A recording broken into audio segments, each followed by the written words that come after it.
everybody. Welcome to the Purple Corner, our little corner of the internet, where we talk about books, films, art, culture, and everything related to stories. Today, I'm talking to Ashvin Immanuel Devasundaram, who is a senior lecturer in world cinema at the Queen Mary University of London. He's written 3 books around Indian independent cinema, which I think is so unique, so important research work. His latest was Indian Indies, A Guide to New Independent Cinema, which had a foreword by none other than Shabana Azmi. It released in 2022, and I put the links to all his books in the description below. He's also the Associate Director of the UK Asian Film Festival, which happens in London, which is also where he's signing in from, and has directed the UK Heritage Lottery-funded documentary movies, Memories and Magic. The name's as fascinating as the world of movies. So thank you so much, Ashwin. Thank you for being here. Thank you for having me. Pleasure to be here. It's exciting to speak with you because, this is especially for the Cinema and Theatre Month that we're speaking about at Purple Pencil Project on all our social platforms. And I think it's so fascinating because you have such a bird's eye view on cinema. Often what happens, I'm from Mumbai, I'm based here, and often what happens, the discussion of cinema by and large is restricted to Hindi cinema. Now, at least in the theaters, we can see Malayalam, Gujarati movies being screened. So there is some little more access. Otherwise, it's just the platforms, where you have to be very intentional about finding it. But you have such a bird's eye view. So I really want to understand your journey with films and then with the exploration of independent cinema, because all 3 books are based on this topic only. Absolutely. So I think I've been a film aficionado throughout my life. I've always loved watching films from across the world. So the more diverse a palette of films, the better for me. I think academically, things really started to kick off when I did my master's in mass communication at the University of Bedfordshire. So we had several modules, of which world cinema was one of the modules and understanding media was another. So these are the 2 modules I think that kind of served as a springboard for me to explore in greater depth and more nuance how film is constructed as a synthetic kind of medium, a synthesis of different attributes, form and style, content, and so on. And from there on, I think there was a lot of kind of interest in delving into the textures and layers, ideological implications of film and what they can convey, how they're deployed to often control, sections of and various demographics in various countries. And that went on to kind of crystallize in a PhD in intercultural studies, which I did at Heriot-Watt University in Edinburgh. So that was where I could really filter down on my research topic, which was on the emergence of new independent Indian films, which at that point were being regarded quite loosely as a new wave of new independent Indian cinema. Now, we'd heard this term new wave before in the late 60s and the 70s in India, and it was classified at that point as the parallel cinema movement or middle cinema. So it was really interesting to look at this re-emergence or resurrection, if you will, of that form of, very fresh, new perspectives, especially devolving from Bollywood, which, as you know, is the nerve center, the dominant form of cinema. So my PhD research thesis was oriented towards charting the emergence and evolution of new independent Indian cinema, which was in a very incipient stage at the time I commenced my PhD journey, which was around about 2011. So looking at the films, some of the foundational and seminal indie films like People Live, LSD, Gandu, I Am, Dobigat, and so on, it was quite timely for me to embark on that research journey because I think at that time, foraying into academic territory in Indian cinema that hadn't been explored as much. So it was very engaging, very deeply involving, and that journey kind of had a domino effect in terms of, me wanting to take on this research, enhance it, and eventually develop my PhD research into my first book, which was published in 2016 and called New Independent Indian Cinema, Rise of the Hybrid. So yeah, so that's a kind of synopsis of my academic journey right up to that point of publication of my first book. That's fascinating because you mentioned some very key themes. One immediately emerged is the concept, the ideological power of cinema, ideological, political. There's so many implications, and we'll get to that in the later half. And especially in using the example of like Korean cinema and culture or visual culture, which really has taken to the world, right? But before that, from the first book to the third, like that has one thing has been constant is the topic of independent cinema, exploring it deeper and further from different angles, etc. One, how have you kept up with watching it? And this is this question is very borrowed from a recent conversation of mine with some scriptwriter friends of mine, screenwriter friends of mine, and we were discussing holding screenings of films because in Mumbai especially, or perhaps that's the nature of geographies across the world. But the only time you can really access non-theater, non-OTT films is like a festival like Mami, for instance, or you have to travel to Goa or Dharamshala for different film festivals and hope that the curatorial team has, kind of kept up. Or there are screenings, private screenings held in different cinema houses, but and even those are little difficult to access, very gated, and that comes from people who even stay here. You need to know someone, know the right people, get the right kind of invites. So how have you kept up with just watching and engaging with new independent cinema as it emerges and then kind of building up on top of it? So what has that journey of the talking to people, the connecting with people, creators of these cinema been like? It's been hugely enlightening. So I'm going to travel back in time to when I did research for my first book as part of my PhD. So I traveled to India and did a series of interviews with luminaries at the time of new independent Indian cinema, people who were acting as the torchbearers, filmmakers, film producers, and so on.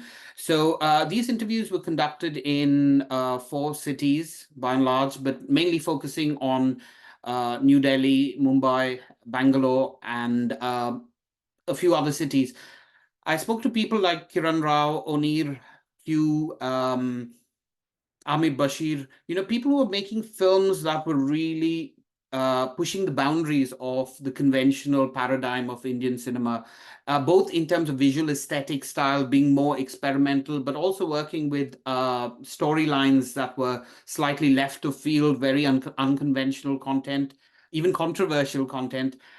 So this was very informative for me because I was then able to introspect on this idea of a new wave of indie films. And this was, gaining the perspectives directly from the fountainhead of, where this movement per se was emerging. So that I think was a springboard, the bedrock of my research. From then on, I was able to kind of engage in conversations on multiple different forums. And I think the film festival space has been very useful. So, as associate director of the UK Asian Film Festival, there have been a plethora of opportunities to engage with the creative industries more broadly, but also people who produce and create films. When we bring films over to be screened, invariably there are people who are associated with the films, and then you get a ground level view of how the films are created contextually, what kind of environment they're made in. And often indie films are cutting against the grain in terms of low budgets, the dearth of opportunities to exhibit these films and reach wider audiences and so on. So I think being a part of the film festival ecosystem has been hugely rewarding in that sense. The UK Asian Film Festival has also kind of launched this vision of a South Asian Film Festivals Federation. And the way we kind of led that was during COVID, where we had an online conference called Curation in the Time of COVID, which brought together leading South Asian Film Festival curators and filmmakers in this online kind of collective conversation where we put our minds together to make sense of the new emerging hybrid film festival landscape. And since then, we've had a yearly kind of forum under the banner of the South Asian Film Festivals Federation, where we get to meet, share knowledge and ideas, work in progress. We now have a delegate networking event that's organized by the UK Asian Film Festival as part of the BFI's London Film Festival. So that takes place in October every year. And again, it is that convergence point for creative minds and people, in the film sector. I like convergent point. Great, use of words, because like these pockets, there's one way to look at it as silos, and then there's another way to say that it may look like a silo from the outside, but from people working within the space, this is such an important kind of echo chamber to create. You have to create these pockets. You have to be in conversation with people and then see how to go forward from that. Um, I want to like just take a step back to the research process. Has and India is complicated in the sense that the diversity of language and the number of languages that films get made in, like 24 minimum, right? I always start with like we're at least 24 languages strong. For you, and consciously moving out of Hindi's, the Hindi only cinema, understanding of cinema and what's happening in India, um was it difficult to access cinema from some languages? Did you have those kind of challenges of connecting with people maybe who were not in these hot centers and pockets of conversation? That's a great question. I think, yes, initially in the early days, I think uh, it was not as easy to access these films because they were not being released or they were not going out to DVD at that point. So I did write and specify and emphasize in my first book that the rise of the Indies is a pan-Indian phenomenon. So it's no longer just the nerve center of Mumbai and Bollywood, but these are films that are emerging from the four corners of the nation. Uh, Case in point being a film called Lucia, which was directed by Pawan Kumar and is a film in the Kannada, language and he's a kind of Bangalore-based filmmaker. And I had a chat with him as well as part of my research. There are other films like Q's controversial film Gandu, which is Bengali. And yeah, so a whole range of languages and therefore regional sensibilities were being expressed through the capsule of these various forms of cinema. So that is one thing I really think is a paradigm shift. The fact that these films are emerging from all over the country. They're polyglot films. A film like Ship of Theseus has languages ranging from Marathi and Kannada to Swedish and Arabic. So this is, for me, an exemplification of how diverse and heterogeneous the Indies are in comparison with Bollywood films, which are largely or mainly in Hindi.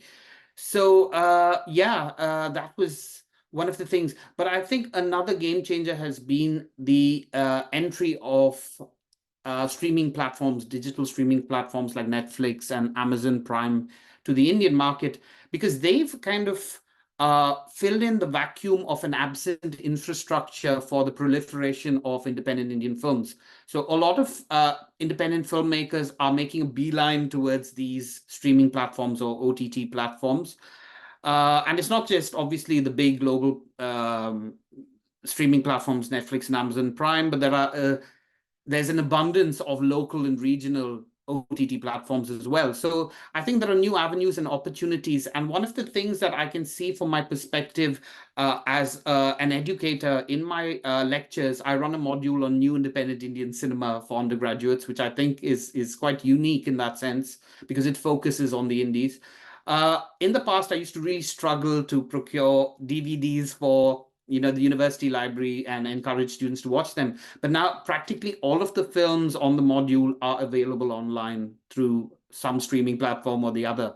And I think that is a huge indicator of access becoming easier as time has worn on over the decade of development. But I think film festivals did prove to be and continue to prove to be the lifeblood, I think, for independent and alternative films that don't get the kind of oxygen of exhibition on a national level or an international level. Yeah, I had a thought, which I've forgotten, so you'll probably cut this part. But that's the access that OTT has created is amazing, right? I don't know how much. I mean, uh, I think I need to do more digging deeper, at least on mainstream platforms. But you're so right about the fact that these language-based platforms like Hoichoi in Bengali has such amazing content that you can like not think about like, you wouldn't have even thought that this would be a possibility maybe even 5 years ago. So this and that awareness that it creates in the minds of these viewers is amazing. Absolutely. If I could just interject to give an Yeah. example of a film called The Great Indian Kitchen, which was initially released on Stream, which is a local Malayalam language kind of OTT platform. And from there on, it was catapulted into the global limelight. There were news channels reporting on this low budget Indian independent film. And now it's on Amazon, I think, Amazon Prime Video. So this is a very good example of how the local grassroots level reach of regional channels and OTT platforms is actually unrivaled in that sense of its power to reach local audiences in the regions in which it is concentrated. Yeah, I think it's like two ways, right? It also brings more of the national, international audiences to the theater. Like I think recently, I mean, Lapata Ladies, which is Kiran Rao's directorial venture, it's not indie by a standard, but it is still a different, a different kind of cinema that would have been indie at some point, I think. But it's enjoying like 50 days runs. Manjumal Boys, which was a Malayalam film, again, not indie per se, but I think the fact that all of this material and different all these stories in different languages are accessible is allowing other films to get a wider stage too. Is that a fair enough reading? Absolutely, that's certainly the case. Yeah. In terms of these two things, right? One is, of course, the gaps, of course, where there is great work happening. There are challenges and gaps. And, you've mentioned and touched upon funding, which, I mean, everybody knows and agrees with is a big issue. Also, funding infrastructure for that matter, not just the availability of funding. Distribution infrastructure, we spoke about for OTT. But so the one question is, what are these gaps? And then I want to take a little time to talk about like the reflections of the cultural, social, political moments that independent cinema or indie cinema tends to capture perhaps faster than mainstream. And, what kind of trends do you see? Your last book was in 2022. And I'm hoping you are not unplugged from the scene. So what trends do you see emerging? What does that tell you about the stories that people are seeking? Because if in indie cinema, I think, has a closer grip on the emotional pulse of audiences, what they're feeling, experiencing, living, the kind of realities. So yeah, these two things we can break it down. But I had those thoughts as together. Yes, for me, even the term indie is quite vexed. It's very flexible, fluid, malleable. It's very contentious even. There are a lot of people who don't consider or regard these films to be truly independent in the conventional sense or in the Western sense of films being made outside of the studio system. But for me, it's an practical category or term because it enables you to account for the hybridization within the indies. So indie films can be made by big production companies. You can have, Eros International market a film, or UTV be involved in the production dynamics and so on. But the film's content is what demarcates or delineates an indie film from a conventional Bollywood film. So I think one of the key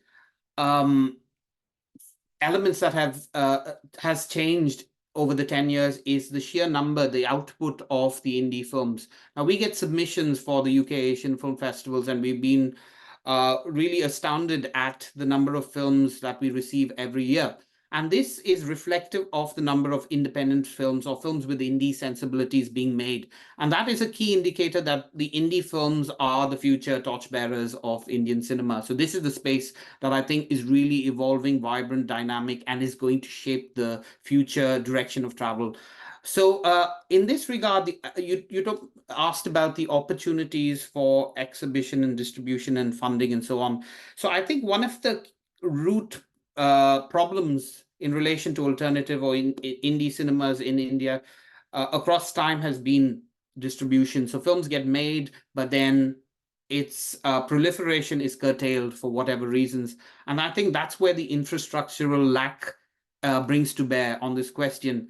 To some degree, the entry of digital streaming platforms has helped because there are a lot of first-time filmmakers who have been able to showcase their films on these platforms. But I think what's needed is a more nuanced and holistic mechanism to promote at the grassroots filmmakers through, funding sources, kind of the accordance of pots of money to just go out and make their first film, especially those with talent. There are these kind of discrete schemes and opportunities, initiatives by NFDCs and so on for scriptwriters and first-time filmmakers. So yeah, for example, the Lunchbox was developed in through one of those international collaborations.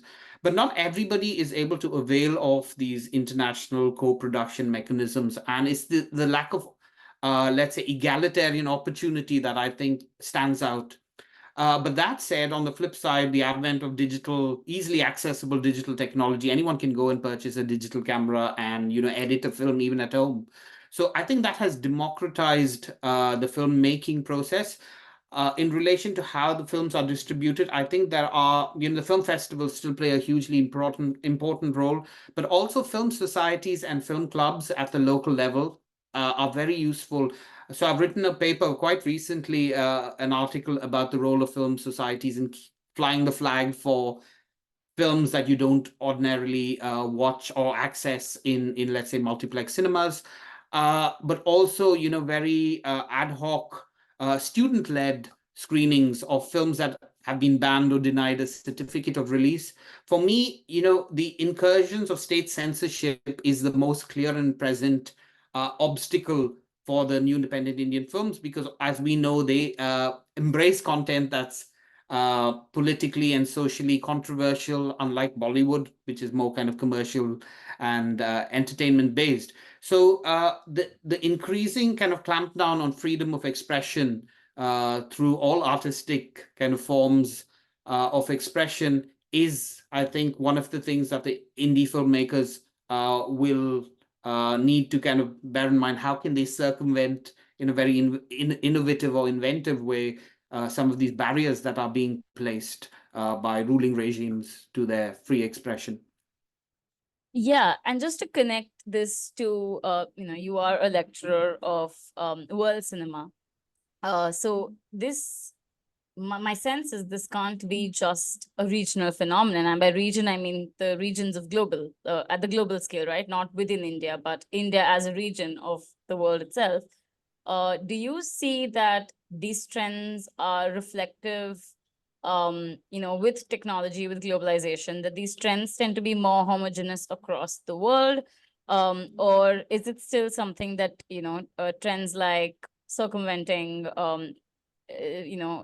regimes, censorship policy, for instance, and, different governments and different people in power have that. It's not a one-time thing. It's not a one era thing. It's a continuous conversation that's happened since forever. So do you see that there are more similarities and trends across the world now with globalization, or do these kind of conversations still tend to happen in pockets? I think there are patterns of congruence, intersections between alternative, experimental, independent forms of cinema across the world, because there are common processes happening of neoliberalization, the rampant growth of capitalism, populist right-wing authoritarian regimes in a lot of countries. And I think independent films are often a beacon that grassroots audiences can look up to in terms of contesting and challenging some of these dominant narratives. So the answer is yes, because my focus tends to be on films that are independent films that represent minority communities, kind of systems of power, and so on in Latin America, in Africa, and specifically South Asia. So I do see congruences or similarities between the Indian indies and even, let's say, independent films from Brazil. For example, you can get a kind of very textured awareness, I would say. These films can open out a window to the cultures that they represent. So, for example, there is a Kannada film called Tithi, which was, celebrated on the global film festival circuit, won a lot of awards, but it is a film that's very local, very rural, about rural systems, beliefs, practices, and customs, and so on. But this was transported to a global kind of canvas via the film festival circuit, but also now through digital streaming and so on. So I think there are opportunities to be had for dissenting narratives through films that challenge the status quo and ruling regimes and so on. And I think Indian independent cinema is very rich in that regard they do bear the brunt of censorship as a result. But in my books, I've referred to independent Indian cinema as being global, melding the global and the local. So what this means is these films are very global in their aesthetic. It's what you'd call the world cinema aesthetic, which makes them visually kind of readable, legible to global audiences, but the content is very local. So that's why they're global films. And that's why they're such a useful forum or platform for global audiences to engage with things that are happening on the ground, the realities of lived experience across India, in a more kind of introspective and self-reflective way, more kind of reflective of what's actually going on. Yeah, two things to end this conversation, because I feel like it will go on. I have never, I'm always so curious about like storytelling, especially when it's coming from and happening at the grassroots level. One is you mentioned how anybody, even a big production house, can make indie. So really, what defines indie in that sense, an indie film? And then to end it, of course, if you had to recommend 5 indie films that were not perhaps based in India, we have let's use your world cinema knowledge here. What would they be? Yeah, that's these two things. Right. If you could rephrase the first part of the question. First was really what defines indie. We mentioned how I think you've kind of dropped those hints through this conversation, but really, if you were to say, like you mentioned, even an Euros could make and market an indie film. It's really about the content. So is there a way to classify that? Is it just, okay, it's not mainstream? Like, is that the only way? Is there a more sense intuitive thing, or you can say, okay, no, this is a marker of independent film? Yeah, I think that's one of the foundational questions that invariably came up in all of my interviews about how the filmmakers themselves regarded the idea of indie. And as I've written in the book, it is a very contentious term, but it has been deployed because it's so fluid, it's so flexible. It allows for different interpretations of what indie is. But indie, for me, largely in the context of the Indian framework of filmmaking, is about thematic content, the storylines of the film, but also to a huge extent the form and style of a film. If it is more experimental, more aesthetically inventive, innovative, cutting against the grain of established conventions of form and style, and therefore differentiating these films from the more dominant commercial forms of cinema in India. So films that delve into storylines and lived experiences and portray characters that are unconventional, unorthodox, and not really what you would get to see in a mainstream Bollywood, I think is what would kind of loosely delineate what an Indian indie is. And that's been affirmed by several filmmakers who, have created very seminal indie films as well. So I think that's where the independent spirit and the independent voice come into a film, where to break the boundaries of what you'd consider to be very archetypical of Indian cinema, that song and dance sequences, very garish color palette, set design, very linear narrative, romance, and so on. These are the quintessential hallmarks of a Bollywood film. But if a film is being a bit more critical or introspective about everyday lived experiences, a lot of the indie stories are told from the perspective of ordinary, kind of what I call, refer to as subaltern communities and individuals, people who are living at the grassroots, on the margins, divested of power, who literally have no means to a living.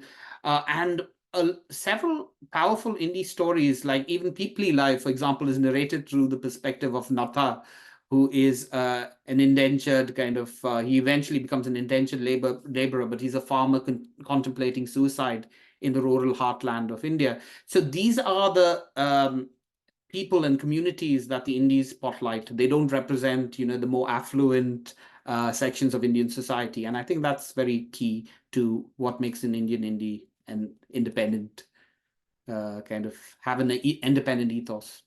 Yeah, I like that. I like you mentioned fluid, because just by its loose definition, also it's relative to what is mainstream. So it's always going to be an evolving thing. So it doesn't have to look and feel a certain way. But I think precisely also why it's so much more reflective of the present moment as is, rather than nostalgia or outrightly futuristic. Because it's so relative to the mainstream culture.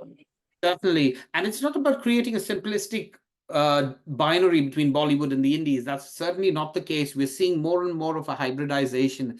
And this is something I broached even in the very first book, where Rise of the Hybrid means that the Indies borrow a few Bollywood sensibilities and vice versa. We're now seeing Bollywood kind of borrowing from the indie sector. So what we're going to see is a very interesting amalgamation of various dimensions. I think we need to refer to it as the cinemas of India, and that's something that I'm very, very particular about. So in my first book, there is a diagram of a ship of Indian cinemas, all the various component parts.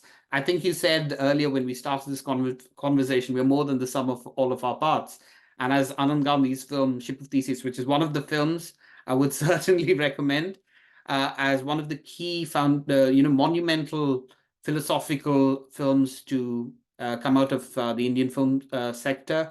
That is a film I invariably kind of signpost, even in my teaching. But generally, that's one of the films that I would say do watch if you can. Other films include, there are too many to name. I don't have a top five. Maybe not India, but I'm very curious, and this is probably a personal curiosity, but everyone benefits from that, is maybe from something like Africa, or you said South America, Latin, because these are Brazil. These are places we don't think about watching a film for. Like I watch like East Asia has now garnered its, has its global moment. But I don't think so much of African cinema from Africa has had that yet, at least not to me. Turkish is having its moment. There's all these phases, waves of global cinema that come and go. I'm yet to this probably also is a personal, thing that I haven't done yet. But I would love recommendations or even things that you've really enjoyed from Africa, from South America, things like that.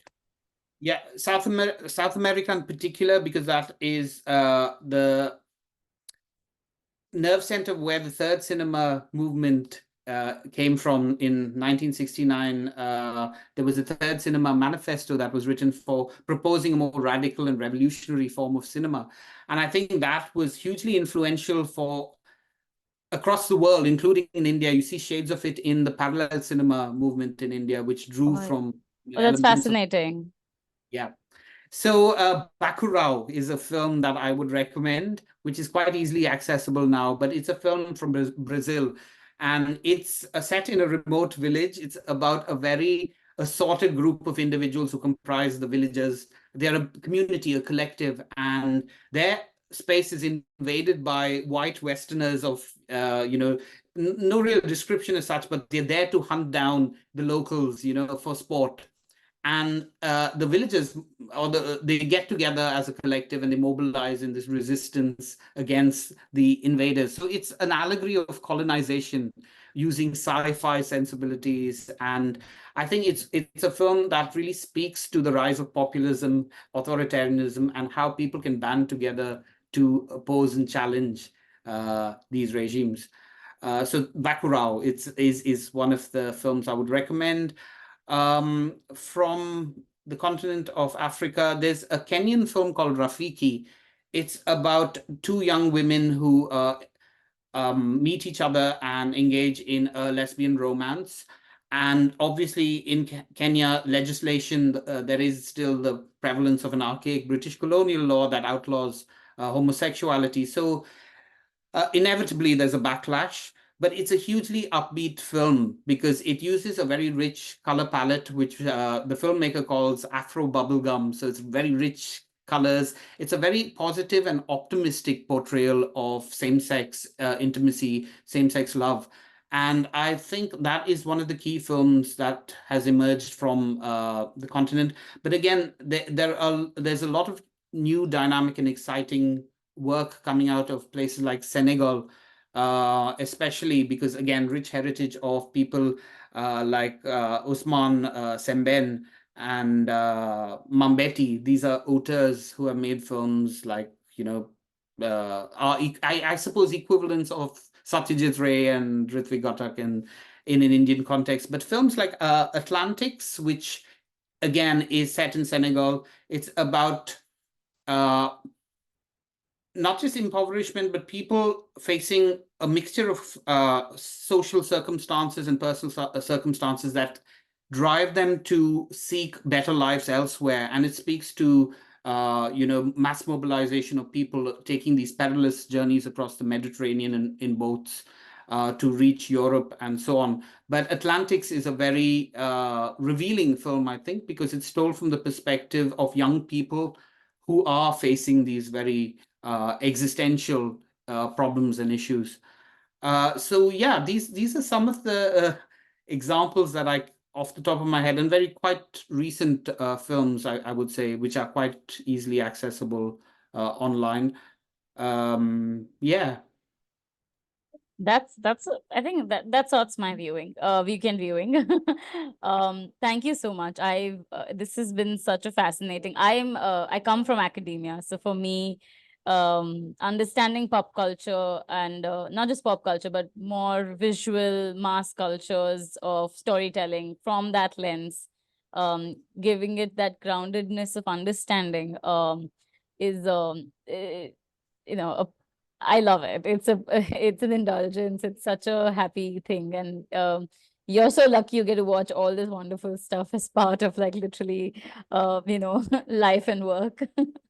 Well, picking up on that point, Prakriti, so the UK Asian Film Festival, we have an initiative called the Emerging Curators Lab Oh as part wow! of the festival. It's an online workshop for the emerging generation of film curators or just people interested in delving deeper into the various layers of film and what it means to program and curate these films, perhaps as part of a festival and so on. So it's a weekend workshop. And we've just concluded our ECL, Emerging Curators Lab, for this year.